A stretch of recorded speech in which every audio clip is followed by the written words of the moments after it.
السلام علیکم ورحمۃ اللہ۔ آج کی آیت سورۃ البقرہ آیت نمبر 23۔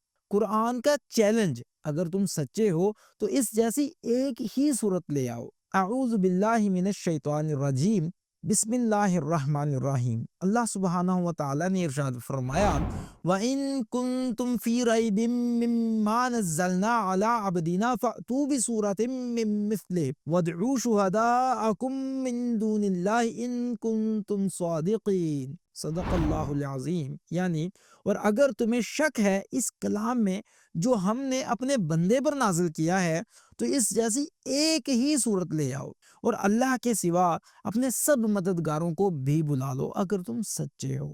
یہ آیت اکثر لوگوں کو سوچنے پر مجبور کر دیتی ہے۔ اگر یہ قرآن انسان کا کلام ہوتا تو 1400 سالوں میں کسی نہ کسی نے اس جیسی ایک صورت تو ضرور بنا لی ہوتی، مگر کوئی آج تک نہ لا سکا۔ آج انسان چاند پر پہنچ گیا ہے، مریخ پر مشن بھیج رہا ہے اور آرٹیفیشل انٹیلیجنس ایسی چیزیں بنا رہی ہے جو سوچنے کی صلاحیت رکھتی ہیں، مگر سپر کمپیوٹرز کی طاقت، آرٹیفیشل انٹیلیجنس کے جدید ترین ماڈلز، دنیا کے ذہین ترین دماغ، یہ سب مل کر بھی قرآن کی صرف ایک صورت کی مثال پیش کرنے سے قاصر ہیں اور ہمیشہ قاصر رہیں گے، کیونکہ یہ صرف الفاظ نہیں، وہی ہے، یہ صرف جملے نہیں، نور ہے۔ اور دیکھیے رب نے کیا کہا، علی عبدینا، ہمارے بندے پر۔ یہ صرف لفظی جمال نہیں بلکہ یہ بتا رہا ہے کہ بندگی ہی سب سے بڑا شرف ہے۔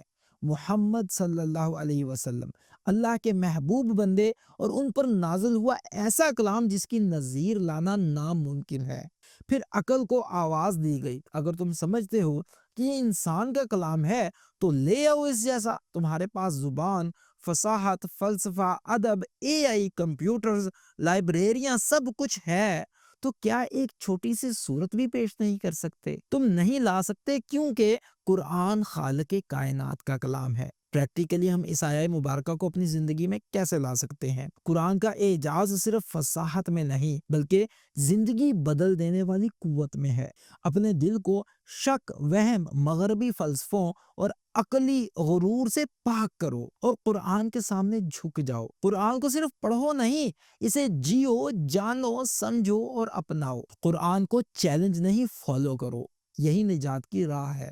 اے اللہ، ہمیں قرآن کے اعجاز کو سمجھنے والا، اس پر جھکنے والا اور اسے سینے سے لگانے والا بنا دے۔ ہمیں شک، غفلت اور انکار کی تاریکی سے نکال اور یقین، بصیرت اور ایمان کی روشنی میں لے آ۔ آمین یا رب العالمین۔